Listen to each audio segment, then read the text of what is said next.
विद्यार्थी मित्रांनो, महा taste series YouTube चॅनलमध्ये आपलं स्वागत आहे। आज आपण महाराष्ट्राचा विस्तार या टॉपिकवर चर्चा करणार आहोत। हा टॉपिक महत्त्वाचा का आहे तर राज्यसेवा पूर्व परीक्षेला महाराष्ट्राचं क्षेत्रफळ किती आहे किंवा किती लाख हेक्टर आहे इथपर्यंत प्रश्न विचारलेला आहे। त्यानंतर PSI STI असिस्टंट या क्लास 2 अराजपत्रित पदांसाठी पूर्व परीक्षेला प्रश्न विचारलेला आहे। महाराष्ट्राची पूर्व पश्चिम लांबी, दक्षिणोत्तर लांबी याच्यावरती प्रश्न आलेला आहे। गट क म्हणजे दुय्यम निरीक्षक, उत्पादन शुल्क, मंत्रालय क्लर्क, टॅक्स असिस्टंट या पदांसाठीही पूर्व आणि मुख्य परीक्षेलाही प्रश्न विचारलेला आहे। त्याचबरोबर इतर सरळ सेवा भरतीमध्ये कंटिन्यू महाराष्ट्राचा पूर्व पश्चिम विस्तार, महाराष्ट्राचं क्षेत्रफळ असेल, महाराष्ट्राला लागलेला सागर किनारा असेल याच्यावरती प्रश्न आलेले आहेत। आणि त्याचबरोबर पोलीस भरतीला सुद्धा क्षेत्रफळावरती प्रश्न बऱ्याच वेळा पडलेला आहे। म्हणून हा टॉपिक आपल्याला फार महत्त्वाचा आहे। फक्त हे जे प्रश्न विचारण्याची जी पद्धत आहे क्लास 3 पासून क्लास 1 पर्यंत जाताना ती काठिण्य पातळी फक्त मेंटेन केली जाते, उत्तर मात्र तशीच द्यावी लागतात। त्यामुळं हा क्लास 3 पासून क्लास 1 पर्यंत हा टॉपिक महत्त्वाचाच आहे। तर बघूया महाराष्ट्राचा विस्तार। महाराष्ट्राचा विस्तार बघत असताना सर्वप्रथम आपण क्षेत्रफळ बघू। महाराष्ट्राचं क्षेत्रफळ काय? 3,07,713 चौरस किलोमीटर। सगळ्यात महत्त्वाचं जे आहे ते एकक आहे चौरस किलोमीटर।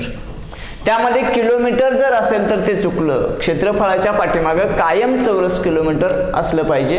हा राज्यसेवेमध्ये प्रश्न विचारलेला होता, मुलं फसलेली होती की सुरुवातीला हे 3,07,713 आपण बघितलं आणि उत्तर देऊन रिकामं झालो, तर पाठीमागं किलोमीटर होतं आणि शेवटी चौथा पर्याय असा होता की चौरस किलोमीटरचा। त्यामुळं जगातलं कुठलंही क्षेत्रफळ सांगत असताना ते चौरस किलोमीटर मध्येच आहे। आता त्यानंतर महाराष्ट्राची पूर्व पश्चिम असणारी लांबी, पूर्व पश्चिम विस्तार म्हणू शकतो किंवा लांबी, कारण दक्षिणोत्तर पेक्षा जास्त आहे, 800 किलोमीटर आहे। लांबी आणि रुंदीच्या शेवटी कायम किलोमीटर हेच एकक वापरायचं, त्यामध्ये वेगळं एकक वापरायचं नाही। जगातल्या कुठल्याही प्रदेशाची लांबी रुंदी सांगताना ती किलोमीटर मध्ये आपल्याला सांगावी लागते। आता यामध्ये दक्षिणोत्तर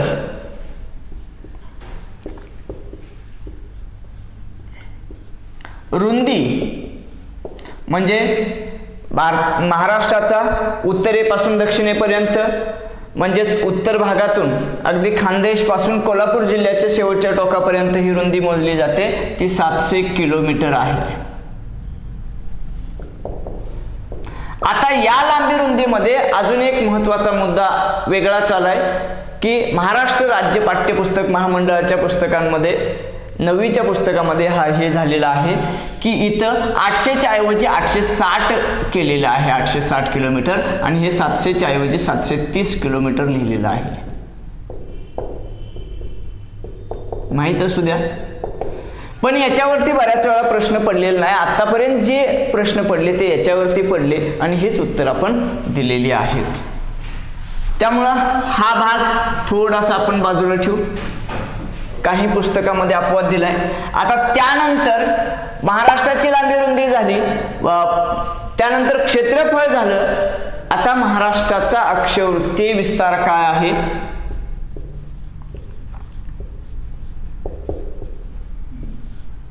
विस्तार काय आहे आणि रेखावृत्तीय विस्तार काय आहे हे आपण बघणार आहोत।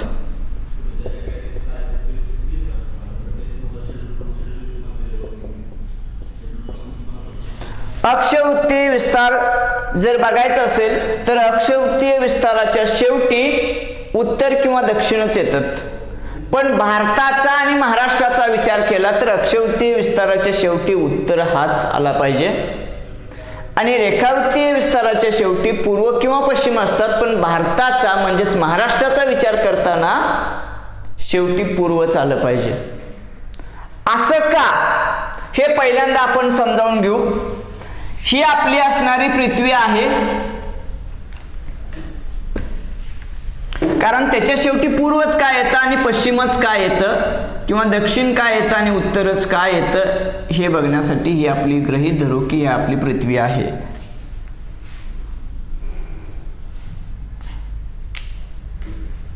सर्वसाधारण मिळती जुळती पृथ्वी आपलीच आहे।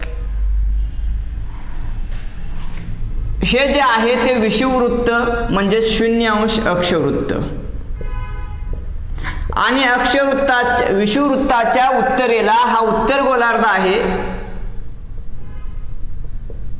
आणि दक्षिणेला दक्षिण गोलार्ध आहे। या विषुववृत्तापासून 1 2 3 अशी अक्षवृत्त गणली जातात। 1 2 3 अशी अक्षवृत्त इथे 90 पर्यंत आणि इकडे 90 पर्यंत जातात। हा आहे। यामुळं जर जो प्रदेश या भागात असेल 1 2 3 90 पर्यंत, इकडेही 90 पर्यंत आहेत, तेच आकडे दोन्ही गोलार्धात येणार आहेत, पण जे उत्तर गोलार्धात आहेत त्यांच्या पाठीमागं उत्तर लावलं जातं। मग आपला असणारा भारत किंवा महाराष्ट्र अक्षवृत्ताच्या उत्तरेला आहे म्हणून त्याच्या शेवटी उत्तर हे लावलं पाहिजे। त्यानंतर रेखावृत्तीय विस्तार असा आहे, या 0 म्हणजे मूळ रेखावृत्तापासून उजव्या बाजूला आहे तो पूर्व गोलार्ध आहे आणि डाव्या बाजूला आहे तो पश्चिम गोलार्ध आहे आणि आपला असणारा भारत आणि त्यात असणारा महाराष्ट्र हा पूर्व गोलार्धामध्ये असा आहे। म्हणजे याच्यामध्ये भारत आणि महाराष्ट्र आहे हे निश्चित होतं। मग इकडेही तेच आकडे असतात, इकडेही तेच असतात, म्हणून आपण रेखावृत्तीय विस्ताराच्या शेवटी पूर्व लावतो। तर बघूया काय विस्तार आहे। इथं असणारा अक्षवृत्तीय विस्तार 15 8 22 1 72 6 80 9 हे आकडे आपण पाठ करून टाकायचे आणि ह्याच्यावरती हमखास प्रश्न असतो।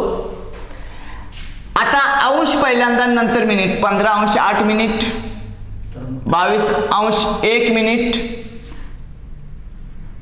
72° 6 मिनिट, 80° 9 मिनिट। आता यांच्या शेवटी आपण काय लावायचं, पूर्व लावायचं का पश्चिम लावायचं, दक्षिण लावायचं का उत्तर लावायचं, हे इथं उत्तर कायमस्वरूपी आहे। भारताचा आणि महाराष्ट्राचा रेखावृत्तीय विस्तार म्हटलं की पूर्वच म्हणायचं आणि अक्षवृत्तीय विस्तार म्हटलं की उत्तरच म्हणायचं, कारण आपण इथं आहे।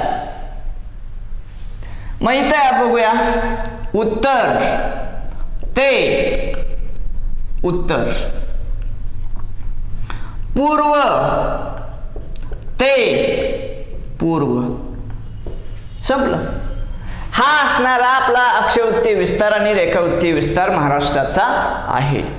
आता याच्यावरती प्रश्न बघूया कोणते प्रश्न आलेले होते।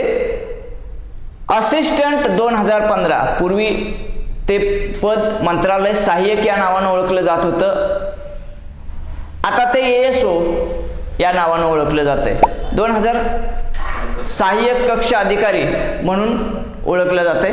ते असणार पद, त्या पदासाठीची 2015 ला परीक्षा झाली आणि त्याच्यावरती प्रश्न होता पूर्व परीक्षेलाच, महाराष्ट्राचा रेखावृत्तीय विस्तार टिंब ते टिंब आहे आणि यामध्ये दिलेलं होतं रेखावृत्तीय विस्तार म्हणजे आपला हा पाहिजे 72° 6 पूर्व ते 80° 9 पूर्व। यामध्ये बाकीचे जे आकडे होते ते 70° 5 मिनिट ते 80° 9 मिनिट चुकीचं आहे, 71° 6 मिनिट ते 81° 8 मिनिट चुकीचं आहे आणि तिसरा पर्याय आहे 72° 6 मिनिट ते 80° 9 मिनिट, हा पर्याय बरोबर आहे की हा रेखावृत्तीय विस्तार आपल्या महाराष्ट्राचा आहे। आणि शेवटी मग त्याच्या पूर्व पश्चिम योगायोगाने दिलं नव्हतं, बऱ्याच वेळा असं असतं की हे आकडे तेच असतात, पूर्व पश्चिम दक्षिण उत्तर असे वेगवेगळे पाठीमागं हे टाकतात, दिशा टाकतात आणि आपल्याला फसवण्याचा प्रयत्न केलेला असतो। जर ही कन्सेप्ट क्लिअर असेल तर हमखास आपलं, जरी हे आकडे लक्षात नसतील तरी याच्यावरून आपल्याला उत्तरापर्यंत जाता येतं। हा असिस्टंट 2015 ला विचारलेला प्रश्न होता। आता त्यानंतर पुढचा बघा, संयुक्त म्हणजे PSI STI असिस्टंट यांची संयुक्त पूर्व परीक्षा 2017 ला झाली आणि त्यामध्ये सुद्धा एक प्रश्न विचारलेला आहे। महाराष्ट्राचे भौगोलिक क्षेत्रफळ टिंब चौरस किलोमीटर असून, म्हणजे पहिल्यांदा आपल्याला क्षेत्रफळ टिंब म्हणायचं आहे. क्षेत्रफळ टिंब चौरस किलोमीटर असून भारताच्या टिंब टक्के क्षेत्र व्यापलेलं आहे. टक्के. आता आपल्याला हे तर क्षेत्रफळ आहेच 3,07,713 चौरस किलोमीटर हे मिळालं. टक्केवारी कशी काढायची? महाराष्ट्राचं क्षेत्रफळ आहे 3,07,713 चौरस किलोमीटर. हे भारताचे टक्के पाहिजे. भारताचं असणारं क्षेत्रफळ आहे 32,87,263 चौरस किलोमीटर आणि गुणिले 100 केलं तर याचं उत्तर येईल 9.36%. म्हणजे जर हे 5 नसेल, काही ठिकाणी 9.23 काही जणांनी टाईप केलंय, काही ठिकाणी 9.3 म्हणजे 9.30 टाईप केलंय. अगदीच काही जमलं नाही. लक्षात ठेवा, हे 32 लाखाचं 30 लाख केले, इकडनं सोडून द्या आणि हे 3 लाख आहेत. 10% होतात. 10%च्या जवळपास गेला आकडेवारी आकडेमोड न करता, तरीही तुम्हाला 9.36 त्या ऑप्शन मध्ये होतं. उत्तर देता आलं असतं. पर्याय बघूया आपण. पर्याय 1 आहे 3,07,713, 9.36. पहिलाच पर्याय बरोबर आहे. दुसरा 3,06,713, 8.36. नाहीच. आपल्याला हे माहित असेल तर दुसरा ऑप्शन येत नाही. 3,05,612, 9.36. 3,05,000 नाहीच आणि 3,05,710, 7.26. मुळात आपल्याला हे एक माहित असेल तर याचं उत्तर येत होतं. हा प्रश्न कंबाईन 2017ला विचारलेला होता. त्यानंतर क्लास 3 मध्ये असणाऱ्या आपल्या पोलीस भरतीसाठी नागपूर ग्रामीण 2016ला प्रश्न विचारलाय. बघूया कोणता. महाराष्ट्र राज्याचे क्षेत्रफळ किती आहे? सरळ मार्गी प्रश्न. फिरवाफिरवी काय नाही, टक्केवारी अजिबात नाही.